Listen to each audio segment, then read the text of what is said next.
यही बात थोड़ी सी चौंकाती है कि ऐसे वक्त में जब केंद्र सरकार 48 घंटों के अंदर अंदर दूसरी बार किसान नेताओं से मुलाकात कर रही है, इन्हीं किसानों के रिप्रेजेंटेटिव इस वक्त सरकार के मंत्रियों से बात कर रहे हैं। ऐसे में पूरे NH-24 को जैम कर देना, लोगों को भारी दिक्कतों में डाल देना, ये कहां तक जायज है, कहां तक वाजिब है?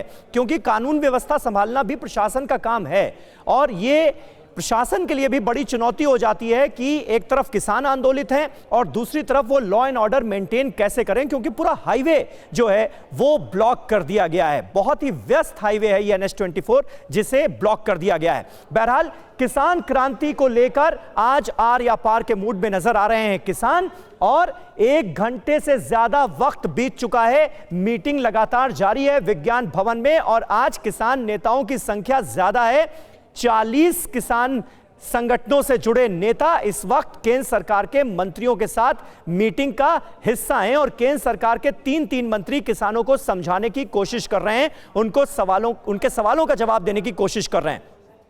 आइए हम आपको इस इंफॉर्मेशन वॉल के जरिए यह बताते हैं कि दलील क्या है और तर्क क्या है। समझिए पूरा फर्क कि आखिर यह मसला है क्या।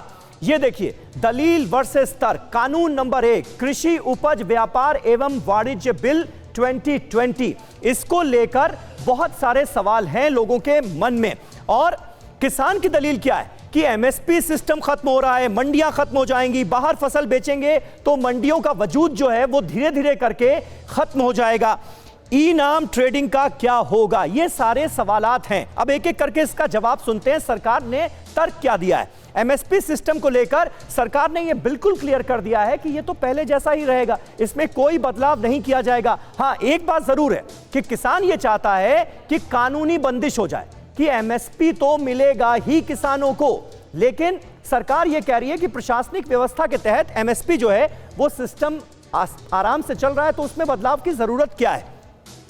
अब दूसरी बात यह है कि APMC मंडियां खत्म हो जाएंगी, यह किसानों का कहना है। नए कानून जब अमल में आएंगे तो धीरे धीरे APMC मंडियों का वजूद खत्म हो जाएगा। सरकार कह रही है कि मंडियां तो पहले की तरह ही काम करती रहेंगी। किसान अगर APMC मंडियों में अपनी फसल जाकर बेचना चाहता है तो MSP पर बेच सकता है, यह सुविधा नहीं खत्म होने वाली। बाहर फसल बेचेंगे तो मंडियां खत्म हो जाएंगी। सरकार यह कह रही है कि मंडियां रहेंगी, खुला बाजार भी मिलेगा, यानी APMC मंडियों में आप तो फसल बेच ही सकते हैं, लेकिन आपके लिए बाहर एक बड़ा बाजार भी आपको मुहैया कराया जा रहा है और इससे आपको फायदा होगा। और सरकार का यह तर्क है कि इससे किसानों को उनकी फसल के और बेहतर दाम मिल पाएंगे, लेकिन किसान नहीं मान रहा है इस बात को। वो कह रहा है कि हमने तो आपसे नहीं कहा था कि आप हमारे हित की बात करते हैं, कि किसानों के हित के लिए हम ये कानून लेकर आए हैं, तो हमने तो आपसे नहीं कहा था कि ये कानून ले आइए।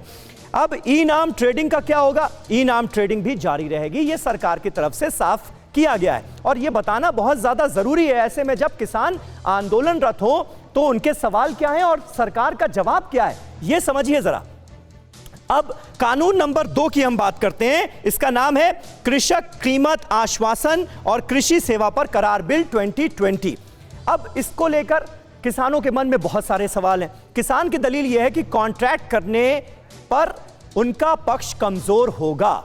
सरकार का तर्क यह है कि कॉन्ट्रैक्ट करना ना करना यह तो किसानों की मर्जी पर डिपेंड करता है, वो चाहें तो कॉन्ट्रैक्ट करें, चाहें तो ना करें। कॉन्ट्रैक्ट फार्मिंग पर कीमत तय नहीं कर पाएंगे, यह किसानों के मन में बहुत बड़ी आशंका है। सरकार यह कह रही है कि ऐसा नहीं है कि आप कीमत नहीं तय कर पाएंगे, इच्छानुसार दाम तय करके आपके पास यह ऑप्शन दिया गया है कि आप अपनी फसल बेच सकेंगे। छोटे किसान कैसे कॉन्ट्रैक्ट फार्मिंग करेंगे, यह पूछ रहा है किसान। आप ये जो नए कानून लेकर आए हैं उसके बाद कॉन्ट्रैक्ट फार्मिंग छोटे किसान कैसे कर पाएंगे? फार्मर्स प्रोड्यूसर्स ग्रुप्स छोटे किसान को सही दाम दिलाएंगे, यह सरकार की तरफ से भरोसा दिलाया जा रहा है। अब अगले पॉइंट पर हम आ जाते हैं। किसान से प्रायोजक कभी भी दूरी बना सकते हैं, यह किसानों के मन में बहुत बड़ी आशंका है कि प्रायोजक उनसे दूर हो जाएंगे। अब इसको लेकर सरकार की तरफ से कहा गया है कि कॉन्ट्रैक्ट के बाद व्यापारियों के चक्कर आपको नहीं काटने पड़ेंगे, तो उल्टे आपको यह लग रहा है कि परेशानी होगी, लेकिन सरकार कह रही है कि इससे तो आपको और राहत ही मिलेगी, आपके लिए और ज्यादा आसानियां होंगी अपनी फसल को बेचने में। इसके अलावा जो आखिरी शंका है वो विवाद की स्थिति को लेकर है। विवाद की स्थिति में बड़ी कंपनियों को फायदा हो जाएगा क्योंकि कॉर्पोरेट प्लेयर्स भी इन्वॉल्व अब हो रहे हैं। सरकार कह रही है कि कोर्ट कचहरी नहीं, स्थानीय स्तर पर भी ही इन मामलों का निपटारा होगा। तो लोकल लेवल पर ही उनका निपटारा कर लिया जाएगा। आपको कानून कचहरी के चक्कर काटने की जरूरत नहीं पड़ेगी। यह भरोसा सरकार की तरफ से दिलाया गया है। अब हम कानून नंबर 3 की बात कर लेते हैं। यह आवश्यक वस्तु संशोधन बिल 2020 है। यही तीसरा कानून है जिसको लेकर किसानों के मन में बहुत सारी आशंकाएं हैं। और जब हम आपको ये सारी बातें बता रहे हैं तो मीटिंग चल रही है विज्ञान भवन में। सरकार यही सारे तर्क किसानों को समझाने की कोशिश भी कर रही है।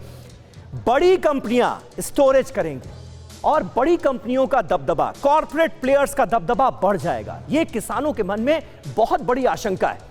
और यह आशंका इस हद तक है कि किसानों को यह लगता है कि आने वाले वक्त में एपीएमसी मंडियों का वजूद ही खत्म हो जाएगा और कॉर्पोरेट प्लेयर्स हावी हो जाएंगे।